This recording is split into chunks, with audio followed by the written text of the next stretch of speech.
self-destruction. It really ain't the rap audience is bugging. It's one or two suckers, ignorant brothers, trying to rob and steal from one another.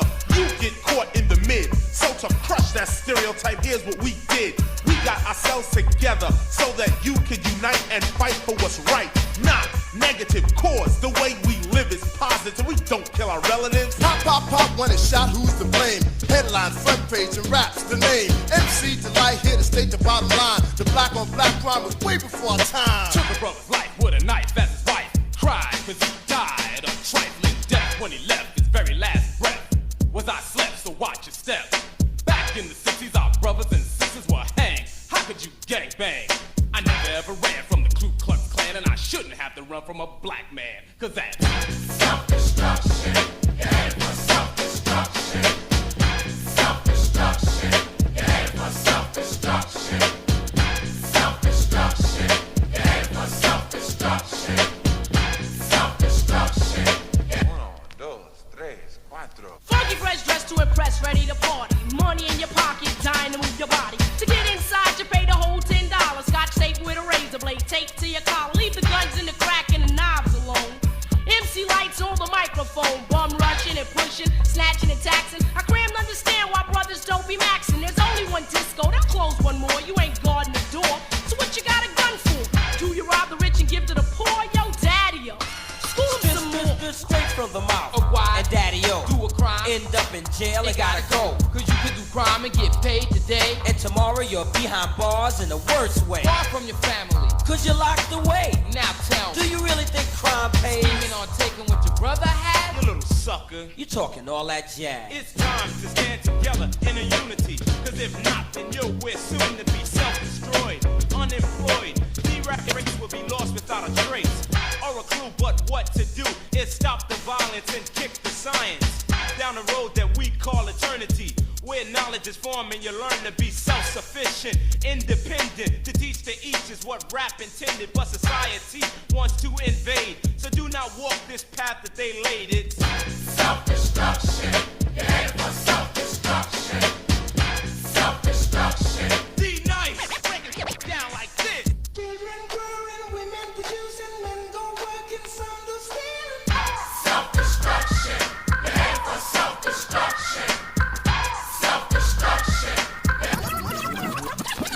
I'm Miss Melody and I'm a born-again rebel. The bounce and rap must cease and settle. If we want to develop and grow to another level, we can't be guinea pigs for the devil. The enemy knows they're no fools because everyone knows the hip-hop rules. So we gotta get it and grab what's real. The opposition is weak and rap is strong. This is all about, no doubt, to stop violence. But first, let's have a moment of silence. Swing. Things been stated, re-educated, evaluated. Thoughts of the past have faded. The only thing left is the memories of our belated. And I hate it when someone dies to get all hurt up for a silly gold chain by a chump. Word up. It doesn't make you a big man. And you wanna go and dish your brother, man. And you don't know that's part of the plan. Why? Cause rap music is in full demand. Understand? Self-destruction. Yeah, it was self-destruction. My name is Just Ice, a man, not a prankster. I was known as the gangster, but believe me, that is no fun. The time is now to unite everyone. You don't have to be soft to be for peace. Robbing and killing and murdering is the least. You don't have to be chained by the beast. But party people, it's time I release. Hey yo, here's the situation.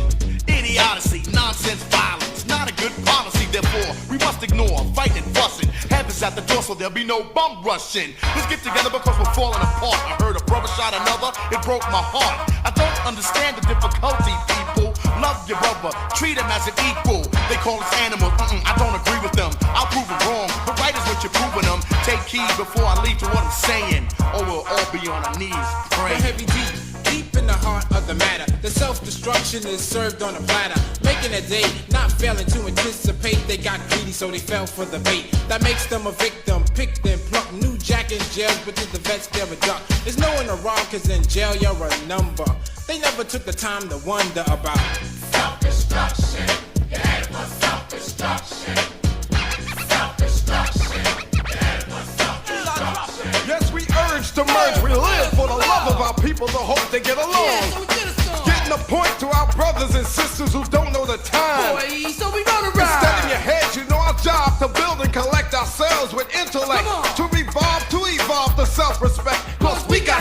ourselves in check, or else it's self-destruction. We're headed for self-destruction. Self-destruction. We're headed for self-destruction.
Greetings, hello, Aquaba.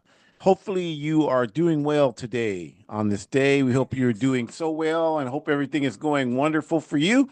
And we're glad that you are joining us for this week's exciting episode of Our Ancestors' Voices, a weekly program sponsored by the All African People's Revolutionary Party. We thank you for joining us. Again, we will be without Shakura for this month. She is preparing for her PhD defense in public health, disparities of health against African women. She will be engaging in that defense on March 17th.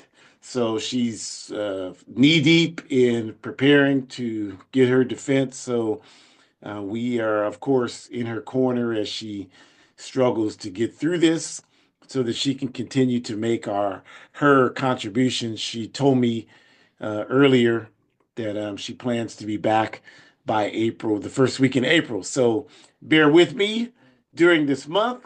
And of course, our topic today is 5 African women giants in history.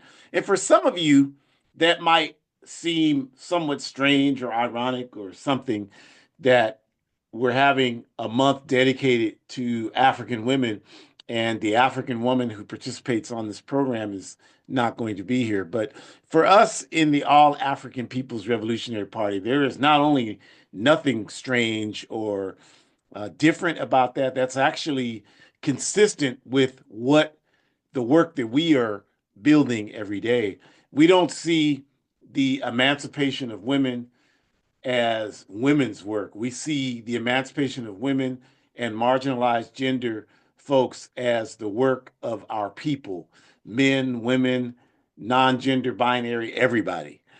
Just like we see the liberation of our people as all of our people's work. So as a man, I'm honored to be able to participate in this discussion and make whatever little contribution that I can to contribute towards this question of African women. So we are so thankful that you're here. Again, we give honor and respect to the indigenous people of the Western Hemisphere. We said this a few weeks ago. We are glad that Leonard Peltier, the longtime incarcerated warrior for the American Indian movement, has been released after, I believe, 45 years behind bars. But we don't think he ever should have been there to begin with. And so just for some old clown president to do that many years after it was called for, 25, 30 years after it was called for, to do that much later as your last act in office, that's not something that the bar is so low. We don't give them any credit for that. This man should have never been in prison. And if it were you and you spent 45 years in prison that you shouldn't have spent because you were not guilty of what they were accusing you of being guilty of, but instead you were a victim of the FBI's counterintelligence program, you wouldn't be satisfied with that either. And if you say that you would be, you're nothing but a liar. So we give honor and respect to the indigenous people for their struggle for justice. And of course, we give honor and respect to our African ancestors who are the core reason why we are here and that we do this work.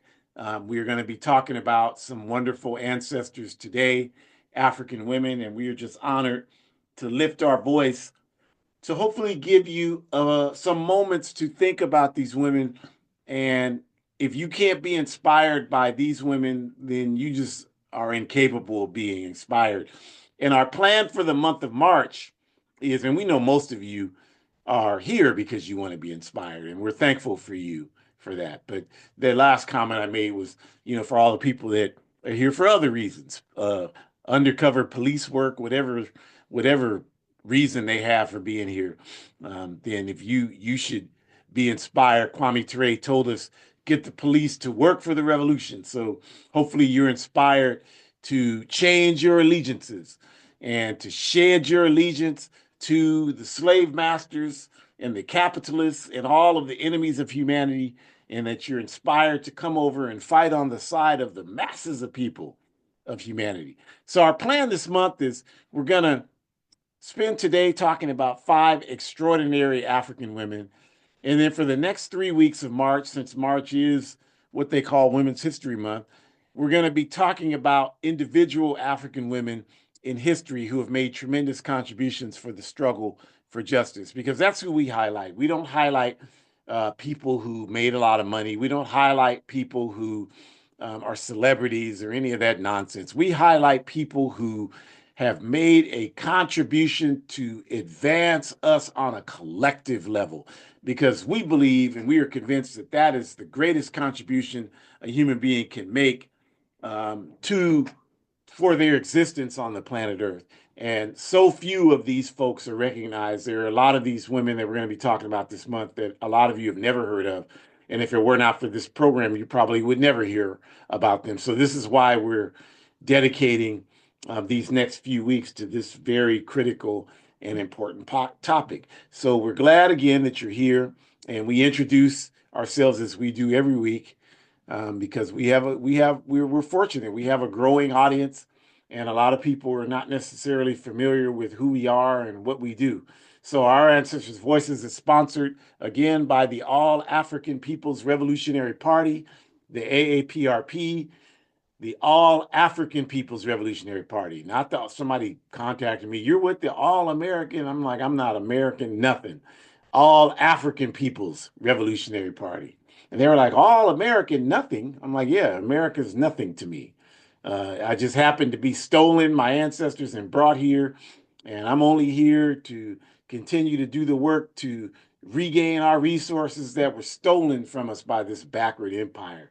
You're not patriotic towards it. I'm like, to hell with America. When I see that flag, I burn it. I said, I know you're the police or somebody. I don't give a damn who you are, but get the story straight. We burn U.S. flags here. We don't honor tyranny and terrorism and colonialism and all of those things. We don't honor those things here. You got the wrong people. You need to talk to your father, your mother, or somebody if that's what you want to do.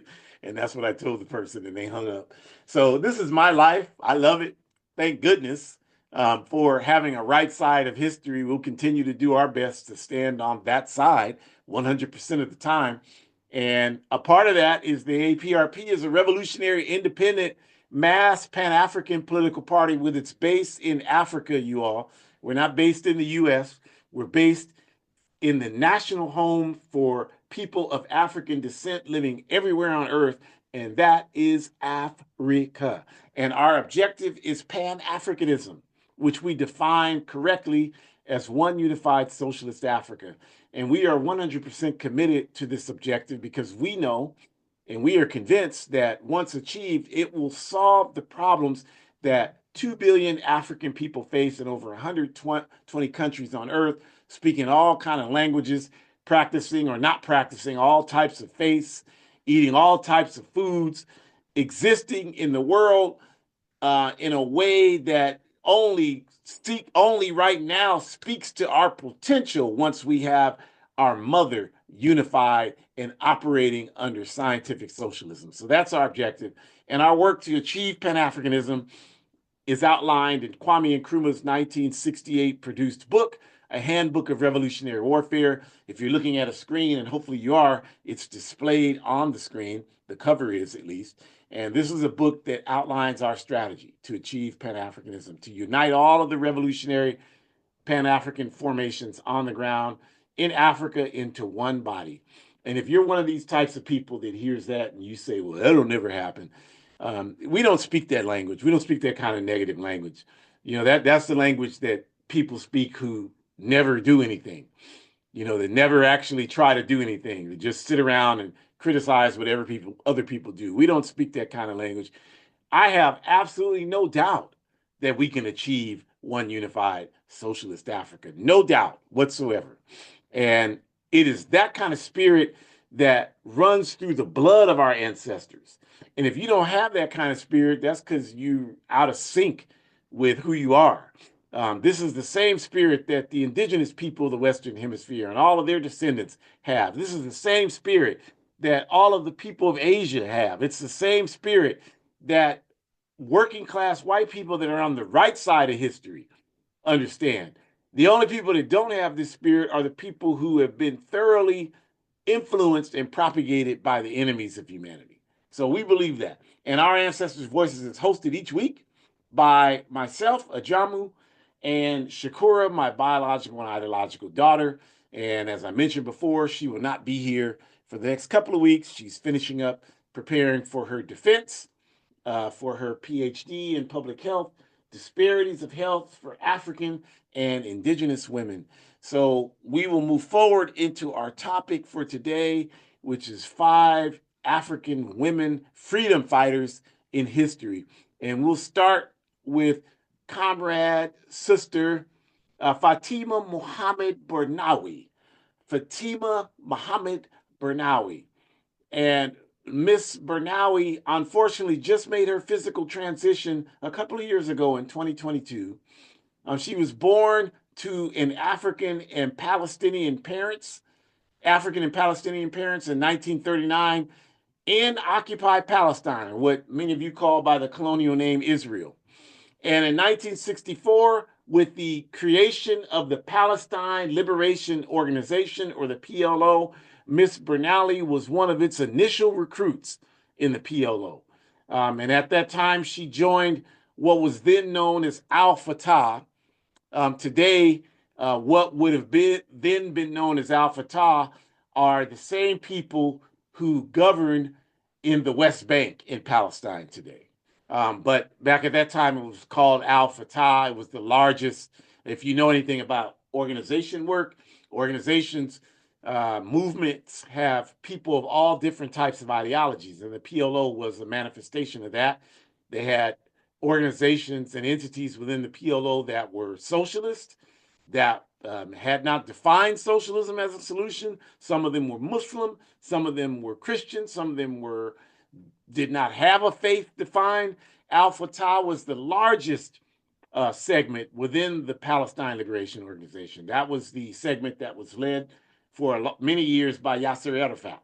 And Miss Bernawi joined that segment of the PLO in 1964. And soon after that, she became the very first woman to lead a guerrilla attack against the Zionist state of Israel. This was a heroic act designed to attack the colonizing forces that had seized control over Palestine and renamed it Israel in 1948. And this is what you have to understand. The struggle in occupied Palestine, or if you call it the Zionist state of Israel, the way capitalism wants you to think is that this is a struggle over religion. This is a struggle over these Ashkenazi Jews who are basically, Ashkenazi means they're European Jews. They're white Jews. The capitalist propaganda wants you to believe that struggle is about those folks returning home. And the Middle East is not their home. There's nobody in the Middle East that looks like them. There's no history of people in the Middle East like that.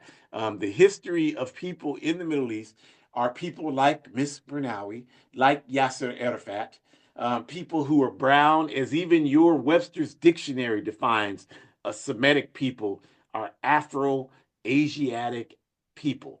That's the definition of a Semite. So Miss Bernawi, understanding that those people are not returning home, they're colonizers seeking to steal her homeland, it organized the first woman-led guerrilla attack against the Zionist state of Israel. And as you can imagine, this was a tremendous inspiration to the Palestinian people. And they have been engaged in a struggle since that time. And even if you look at what happened on October 7th, 2023, with what happened in Gaza, Miss Bernawi was one of the faces that was often held up in the protests by Palestinians. She is still very much an inspiration, as she should be, to the Palestinian people today. And she's an inspiration to African people because, as I mentioned, she was both. One parent was African, one was Palestinian. She's an Afro-Palestinian. And so she's an inspiration to all our two communities, and she should be an inspiration to all peace and justice loving people on the planet Earth. In 1967, because of her guerrilla work, she was arrested and convicted by the Zionist state of Israel to 10 years in prison. When she was released in the late 1970s, she was deported from occupied Palestine. And in 1994, she finally returned to occupied Palestine to continue to fight as an active member of Al-Fatah in 1994. She actually, at that time, became Al-Fatah's first woman military commander. And as I mentioned, unfortunately, Sister Fatima Mohammad Bernawi made her physical transition in 2022, but we are honored to have an ancestor like her. We are honored and inspired by her work, by her courage, by her unwavering commitment to fight for the dignity of occupied Palestine and the Palestinian people, and to represent that as an Afro-Palestinian. There's an organization, a worldwide organization that is focused on Afro-Palestinians. And of course, Miss Bernawi is one of their chief inspirations, as she continues to be for people all over the planet Earth. So we say respect and viva the spirit of Comrade Sister Fatima Mohammad Bernawi. And we move to Central America now, where we want to talk about a wonderful African woman by the name of Miriam Miranda. And Miss Miranda was born in Honduras in Central America. She is an African woman who was born to the Garifuna ethnic group. And if you don't know anything about the Garifuna ethnic group, they are folks who are a mixture of African and indigenous and sometimes even European ancestries. And of course, all of this is a manifestation of the transatlantic slave trade. Many people in the U.S., so confused about history, so confused, think that slavery only meant Africans coming from Africa. If they even understand it to this level in this backward age of 2025, then they're doing pretty good. But they still only have a very limited understanding. They think that Africans were kidnapped from Africa and brought to the U.S. And there isn't really much of an understanding from African people in the U.S. or really anybody in the U.S. that the transatlantic slave system supplied stolen African labor to the entire Western Hemisphere, to what's known as the United Snakes of America. All throughout Central America, there were Africans who were kidnapped and taken there to do slave labor for the colonizers, whether it was the Spanish colonizers in Mexico, Africans were there. In El Salvador, Africans were there. If in Guatemala, Africans were there. In Honduras, Africans were there. If it was the British colonizers in Belize, Africans were there. I forgot Panama as well, another Spanish colonizer. In Belize, Africans were there. In the Caribbean, the Dominican Republic, Africans were there. In Cuba, Africans were there. In Puerto Rico, Africans were there. In Haiti, Africans were there. It was the French that colonized there. In the Virgin Islands, Barbados, Jamaica, it was the British colonizers. All of these criminal elements kidnapped African people and brought them there. In South America, all of the South American countries, Brazil, the Portuguese stole our people and took us there. In Venezuela, it was the Spanish again.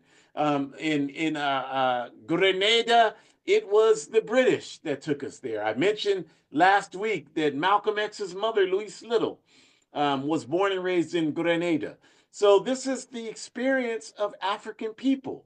And this is why it makes zero sense for us to honor the borders set up by our colonizers. That's just not our history. And call ourselves, well, I'm an African American. That's all I am. I'm an American.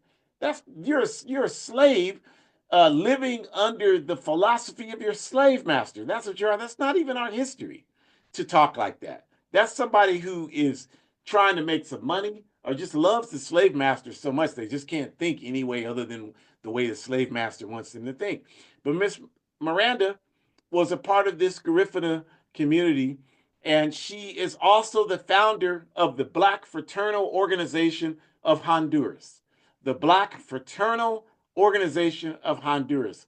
And what this organization is dedicated to is defending Garifuna land rights. So another thing that's happened in all of these territories where we were kidnapped and brought to is that we would find ways after the end of slavery to do our best to establish. At that point, we've lost all contact with our African connection. We don't speak the languages anymore. We don't even know where in Africa we came from. So people took the best that they could where they were and tried to set up foundations for their families to exist in these colonized lands where they were stolen and taken to. And so when this began to happen in places like Honduras, the colonizers and the developing capitalists never satisfied to leave us in peace and never will be satisfied to leave us in peace, began to find mineral rights on the lands that we had developed to live on, and then began to steal those lands from us. And this happened in Honduras, and those of you here in the United States, you know that's the history of the United States, stealing lands from colonized people who settle on them. So this is one of the main things that the Black Fraternal Organization of Honduras fights to eliminate, is this theft of land from the African people there, as well as other white supremacist policies. Because one of the reasons why most of you, even if you've traveled in Central America or South America, you don't know of the African presence in these countries I just named, because there's always been a conscious effort to minimize that and to engage in efforts to exterminate and brutally oppress our people in these territories. And so we are respectful 100% and thankful to Miss Miranda for founding the Black Fraternal Organization of Honduras and for her courageous leadership of the African communities in Honduras. And we are so glad because she is still with us today. Miss Miranda still continues her work in Honduras, and she is a living inspiration for African people all over the planet Earth who recognize that all of these things that happen to us, all of these things that are designed to oppress and exploit us are happening on a worldwide basis. And they happen for a reason. And that reason is, since the wealth of the Western capitalist world is based on exploiting Africa, that means that the capitalist system, the international capitalist imperialist system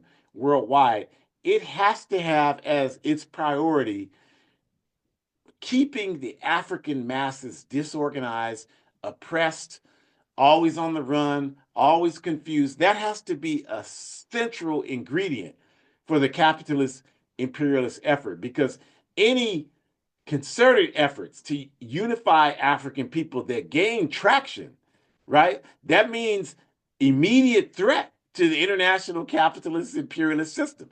So they have to keep with this confusion. They have to, if you go on social media, you'll see it everywhere. I'm not African. I'm Dominican. I'm Dominican. I'm not African. I'm I'm American. All of this is designed to keep us divided. This is a well orchestrated campaign. It's not new. It's just taken on new characteristics with social media and all of these things, but it's something that's been happening for centuries. Because again, this system depends upon us being disorganized and disrespecting each other for it to maintain its dominance over us. Just like it relies on African people being separated from indigenous people.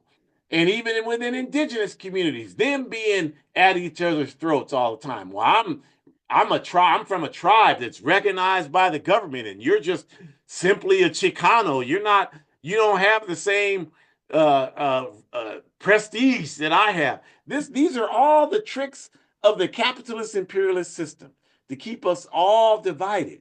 And then even among the European masses, the working class white people in this country, a lot of them, a large percentage of them, support the policies of the Democratic and Republican Party. They voted Donald Trump into office, for example. And they did that. I was looking at this white man this morning, was talking about the only reason I voted for Donald Trump for one reason, to preserve the white race in America. He said that, and I appreciate that he said that. I appreciate his honesty, because that's really the core element behind a lot of it. And the even deeper than that, too deep for his very maggot infested brain to understand, is that the reason why he believes that is because the best thing that the capitalist imperialist system can do is convince white people that the threat to their continued existence is us, not the capitalist system. So that's why so many white people think that we're their problem. They don't even think that the capitalist system is their problem. I watched another video where this white man in some town hall back east was complaining about this congressperson, this woman, colonized woman. I don't know her name. That's not my area of expertise. But it was a town hall, and he was complaining about her supporting some of the programs that provide basic benefits for low income single parents. And she waited for him to, spew out the usual garbage that those kind of empty-headed people spew out about how people don't want to work and he don't want to pay his taxes, taking care of people that don't want to work, blah, blah, blah. Shut your ass up. You don't know what you're talking about. Talking points. And she waited. And again, she's not, this woman's not a revolutionary. It's not, I don't even know her name. He's not somebody that, I'm engaged in working or trying to, connect with. But the point is that if you have basic information, the ability to respond to these dumb talking points, anybody can do it. So she said, it's interesting that you're concerned about a single mom and you're focused on her. The bar is so low for you. That's what she said, that you don't even recognize, all these corporations that get all these government subsidies for billions of dollars. And you don't lift one voice to speak against that. You're talking about somebody that gets a couple of $100. And that's absolutely correct. These people, they're sitting here defending these efforts by this so-called Department of Government Efficiency here in the backward-ass United States of America. And this man, Elon Musk, his company gets millions of dollars of U.S. tax dollar subsidies every year. But yet he's got so many people convinced that his primary focus is to eliminate government waste. This is what we're talking about. So the role of the capitalist imperialist system is to sit on the necks of African people and convince everybody else that's not African that the fundamental problem you have in your life is African people. And so many of you and your relatives believe that, and so many African people believe that. And this is why we continue to be in the situation that we're in today. And this is why we thank people like Miriam Miranda. And this is why you need to know who these kind of people are, because they're doing real work to challenge this power structure, not this fake ass work that these people that are in the news that you're seeing every day are doing. You talking to me about somebody like Alexandria Ocasio-Cortez. This is a Zionist woman. This is a woman that supports, that doesn't even talk about police terrorism anymore, like she did when she first got elected. And you want me to focus on somebody like that? I don't give a damn about Ocasio, Alexandria Cortez, whatever the hell her name is. I'm talking about real freedom fighters here. And Miss Miriam Miranda is one of those people. And there's a reason why you know AOC and you don't know Miriam Miranda. And you don't know Fatima Mohammad Bernawi, the last sister that we talked about. But I'm glad you're here, because that shows that you want to understand this. But not just to have book knowledge, but to understand that underneath this fake struggle for justice, there's a real struggle for justice. That's the whole point that we're making here with showing you these folks. So keep that in mind as we continue down the line. And we talk next about Comrade Sister Teodora Gomes. And Sister Teodora Gomes joined the Amilcar Cabral founded African Party for the Independence of Guinea-Bissau, the PAIGC, during the armed struggle of the African people in Guinea-Bissau against Portuguese colonialism. She joined that struggle in 1962. And Ms. Gomez gained immediate distinction in the PAIGC by soon becoming a very skilled military combatant in military excursions against the Portuguese colonizers. And she was a part of many different military excursions during the 1960s and 70s against the Portuguese. There's actually a book called Fighting to Colonialisms, written by Stephanie Erdang, Urdang. I highly recommend you read it if you haven't. And Miss Teodora Gomes is featured prominently in the book in terms of her history fighting in the anti-colonial war against Portugal. And then there were actually many times Miss Erdang was able to interview Miss Gomez in Guinea-Bissau. Today, Ms. Gomez serves as a deputy commander for the PAIGC, one of the top officers within the PAIGC. And of course, as I've mentioned before on numerous occasions, I'll never get tired of mentioning it, I had the absolute honor of meeting Ms. Gomez when we had our first party congress for the All African People's Revolutionary Party in Guinea-Bissau in January of 2023. And Ms. Gomez was appointed the honor from our point to have her there, the convener of our party Congress. She opened the Congress for us. And this is one of the highlights of my life. I read that book by Miss Erdang in the early, I don't remember when it came out, but I know I read it in the 1980s. And I had, from that moment on, tried to find every piece of literature I could about Teodora Gomes to study her. I educated Shakura about her when Shakura was a very young child, and she knew who Teodora Gomes. I never had any idea that I would be able to actually meet her one day. And so when we were in Guinea-Bissau in January 2023, I didn't know she was going to be. The organizers there didn't tell us. They wanted to surprise us, and so we had seen her in the hall, because our hall is the PAIGC headquarters. So we spent all our time there. But, I wouldn't approach her like I'm different than a lot of people. A lot of you would see someone like Dave Chappelle or Oprah Winfrey or LeBron James, and you would run up to them and want to talk to them.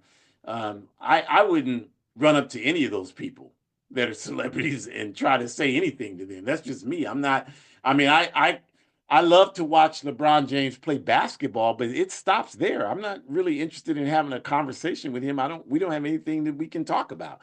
I just don't have that kind of interest in him. And I've seen many of these people that are celebrities over the years. I've seen a ton of these people who are celebrities. I've never approached a single one of them.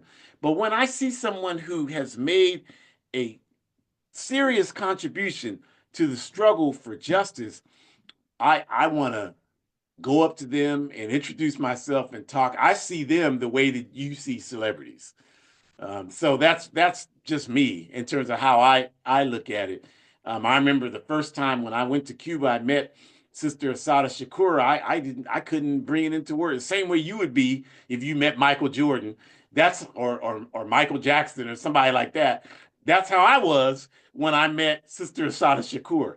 That's how I was when I met Brother Geronimo Gijaga after he had gotten out of prison.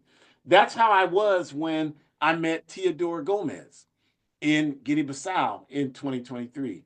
And I told the story before that when we entered the room and she was sitting there, and she wanted to have a lunch with all of us, and she was sitting there, I almost fainted.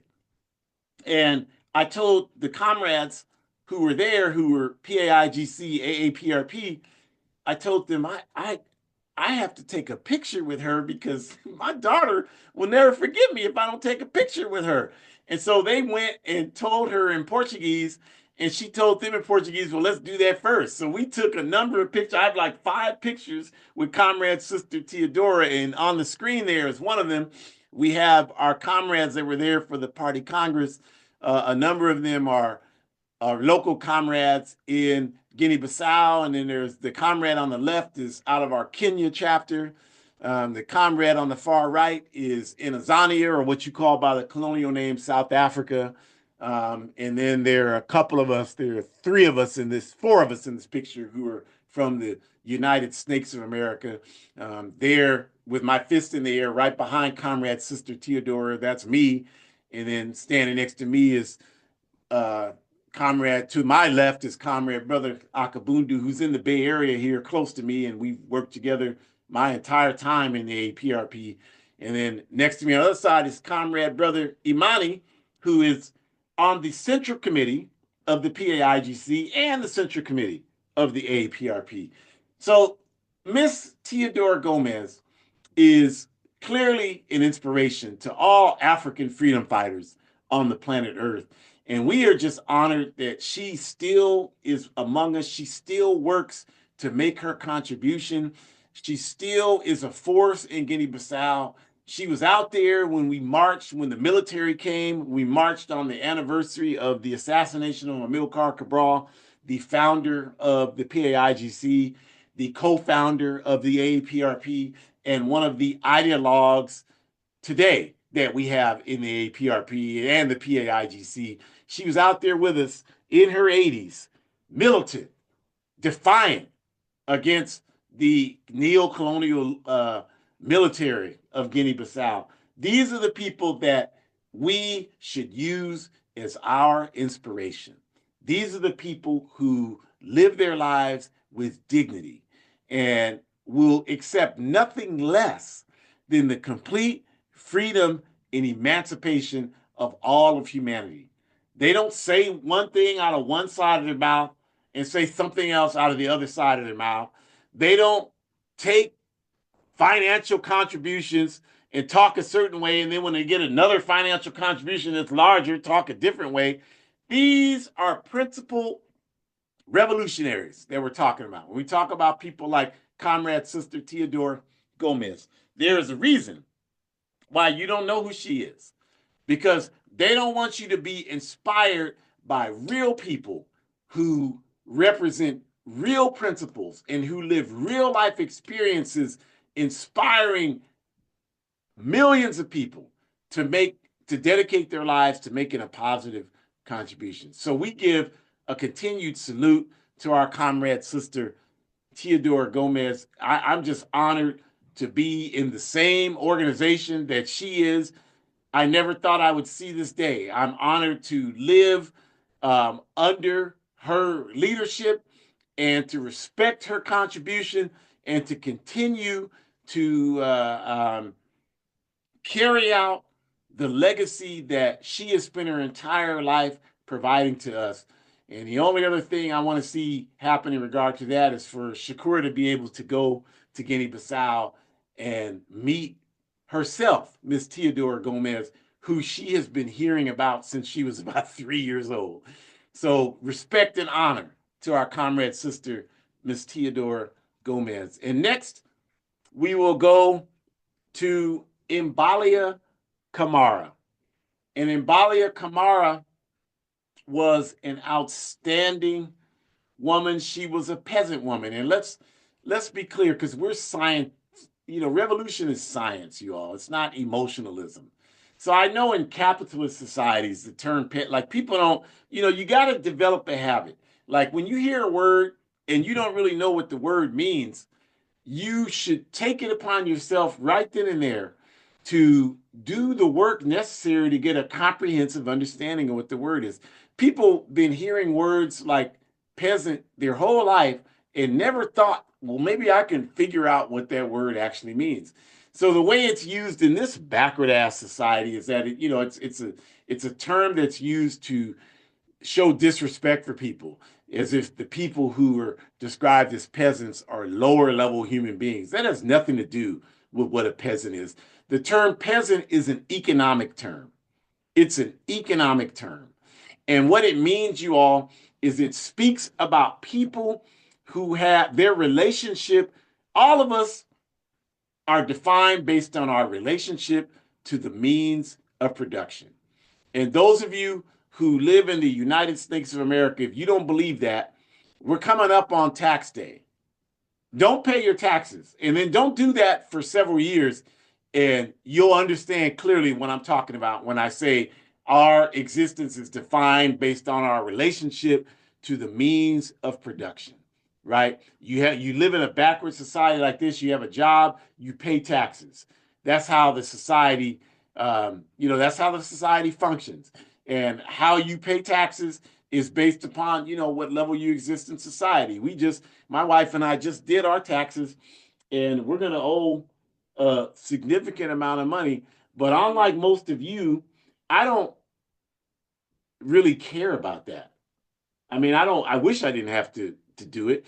But at the end of the day, I don't really care about that, because I understand that it takes a certain amount of money to govern a society. I'm not an idiot like all these people out here that don't want to pay taxes, but then expect all the services to function, I guess, based on, oxygen. So I know that in order for there to be schools, there has to be tax revenue. In order for there to be roads that are repaired, there has to be tax revenue. In order for me to be able to ensure that, I'm not driving over stuff that destroys my car and my tires, there has to be tax revenue. In order for there to be benefits for people that need them. Because an intelligent person understands that if you don't provide health care for people, then they're going to either die on the streets, and that would create a much larger health crisis, or they're going to have to be treated in emergency rooms, which is the most expensive form of health care that exists. So since I'm not an idiot, like a lot of these people out here, I would rather people have I don't give a damn who they are, where they come from. I would rather they have some level of health care. That's the humane thing, number one, and that's what's of interest to me, because I'm not one of these barbarians out here, but also because it's just from a societal function mechanism, it just makes sense to do that. So we all are defined by our connection to the means of production. And when we use the term peasant, what that means is someone that doesn't have a W-2 job. They don't have a job where they go to and they get a paycheck and the money's deposited in their bank, or they're handed a paper check, or whatever or money under the table, whatever your situation is. They don't function like that. Instead, they might have a small plot of land, and they might grow fruits and vegetables on that land. They might have a small little pond that they own, and they might be able to fish out of that pond, that section of the pond, and the fruits, the vegetables, the fish, whatever it is, they take that, they go into the town closest to them, and they sell that at the side of the road. And that's how they make their living, and that's how they function, and they exist. Now, because of that, and because these neo-colonial governments where peasants live are so corrupt. They are not, the peasants are brutally exploited by neo-colonial and capitalist regimes. They're exploited. They're heavily taxed. They're exploited that way. And by taxed, I mean coming by while they're at their stand selling their fruits and vegetables and just basically extorting them for the money that they've earned during the time they've been out there. So because of this, and because this is such a hard-working segment of the population, there are almost 400 million peasants in Africa, right? In China, they have almost 700 million peasants. So peasantry is a significant portion of the world's population. And because of that, we recognize the peasantry as a significant element that will bring about revolution in Africa. We see three segments of society that will do that. One is what we call the revolutionary intelligentsia. This not necessarily means you have to have a college education, but it does mean that you understand the importance of ideas, how to develop them, how to spread them, how to use them as a propaganda mechanism to wake people up. The second segment are the working class, whether industrial or service working class. The third segment is the peasantry. These are the three segments that we believe will constitute the revolution that will bring about one unified socialist Africa. So Miss Camara was a part of the peasant class, and we have always organized within the peasant class. My time in Africa has been spent working every day with the peasant class because I don't operate under that term under confusion like a lot of you. I know exactly what it is. It's an honorable term. It's an honorable people that represent the peasantry. And Miss Camara, raised in rural Guinea at a very early age, she was living in the town of Tondon. She became very active in the Democratic Party of Guinea, the PDG, the party of Ahmed Sékou Touré. And that party's work to win independence for the people of Guinea from French colonial rule. And Miss Camara became very active in the PDG, organizing peasant women in the countryside all over the country of Guinea, getting them to commit to the program of the PDG, doing that tirelessly. I think, when I think of Imbalia Camara, I think of Miss Fannie Lou Hamer from Mississippi, who is the reason you have the vote here in the U.S. If you're not a rich white man, the only reason why you can vote in the U.S. is because of people like Miss Fannie Lou Hamer. So when I think of Miss Fannie Lou Hamer, I always think of Miss Imbalia Camara. And when I think of Miss Imbalia Camara, I always think of Miss Fannie Lou Hamer. And it reminds me of Malcolm X's statement when he said that until you have justice in the Congo, you'll never have justice in Mississippi. That is as Pan-African a statement as anyone could ever make. But because of Miss Camara's stellar work organizing peasant women into the work of the PDG, she became a key women's leader in the PDG in the mid-1950s.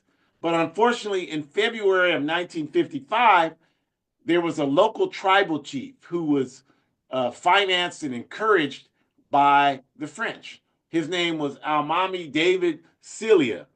And this clown mobilized armed thugs to try and intimidate Miss Camara, who at that time was 8 months pregnant. These thugs invaded her little small hut house with machetes, and a skirmish ensued, as I'm sure it did, because everything I've studied about Miss Imbalia Camara, she don't give a damn if she was 8 months pregnant and you have machetes, she gonna fight your ass to the death. And that's exactly what she did. And they killed her with the machetes in the process of that. But this outrage, if you want to compare it to something, I think a good thing to compare it to was when Emmett Till, the 14-year-old African from Chicago who was killed in Mississippi in August of 1955, same year that Miss Camara was killed. When Emmett Till was killed, that really inspired people and jump-started the U.S. Civil Rights Movement. Well, when Miss Camara was killed in Guinea, that really inspired people and really accelerated the independence campaign that was led by the Democratic Party of Guinea, which became victorious on November 2nd of 1958. Miss Imbalia Camara was not there to celebrate with the people in Guinea when they gained their independence in 1958. And she certainly made her physical transition before I came on the earth. But just like all the women that I'm mentioning to you, she has always been a tremendous inspiration. And even in the novels that I've written, the 3 novels I'm writing and the 4th one I'm writing right now, she is mentioned in each of those books. This is how, this is just one of the ways that I want to try to, one day soon I'll be dead, and maybe somebody can read those books and they will see the name Imbalia Camara. And that is my contribution. I want to keep her name and all the names of all of these sisters I'm talking to you about alive and well, because they are inspirations to everything that we do today. So we give honor, respect, and thanks to Comrade Sister Imbalia Camara and her wonderful work in the PDG. And we are one with the PDG. So we are one with Comrade Sister Imbalia Camara. And then finally, we come back to here to the United Snakes of America. And we want to talk to you about our comrade sister Mawina Kouyate. And Sister Mawina Kouyate worked for tenant rights for disrespected residents in Harlem. She did that. And in the mid-1970s, she was inspired by going to hear Comrade Brother Kwame Ture, formerly Stokely Carmichael, speak on behalf of the All-African People's Revolutionary Party in the mid-70s. This is important for you all to understand these time frames, because people don't they don't pay attention to what's happening and when it's happening. And you see movies like you saw that movie Black Klansman that starred Denzel Washington's son, and in the beginning he plays the cop from Denver who infiltrated the Klan. But before he was involved in doing whatever he did against the Ku Klux Klan, he was infiltrating African organizations fighting against this system. And so in the beginning of the movie, they show him going to a meeting and participating, hearing a speech by an actor who was portraying Kwame Ture.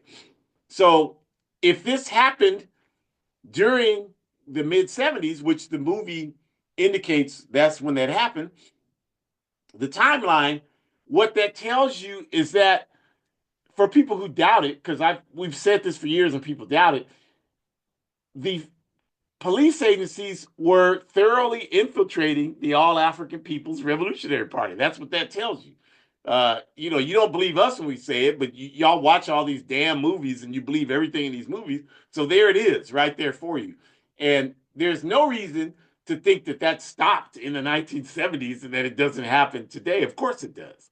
But Miss Kouyate engaged in a back and forth with Kwame Ture. It was very argumentative, but Kwame, was very good at making his political points, and he said something or some things that resonated with Sister Mawina. So she joined the AAPRP. And in 1985, she became the second coordinator for the newly formed All-African Women's Revolutionary Union. And she remained the coordinator for the All-African Women's Revolutionary Union until her physical transition in 2001.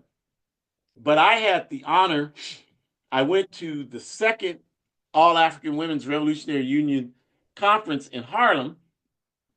It was really my first, in 1985 was my first time, the session that she was elected coordinator, it was my first time leaving the state of California. And I went there, we didn't have no money. Me and Shakura's mom, we went there and we participated in the conference. She participated. I did childcare and did food and was honored to do it. And that's where I first met Comrade Sister Mawina. And then in 1990 was my first time leaving the U.S. We had the All African Women's Revolutionary Union Conference in London, England. And we put the money together and we so many of us that went, we got a really good ticket. I remember it was only a $500 round trip ticket to London. And we went there. I didn't go there to see no goddamn Big Ben or none of that. Nah, no damn soldiers that stand there and don't move. I had no interest in that. We went there to do the work to build the All African People's Revolutionary Party and the All African Women's Revolutionary Union.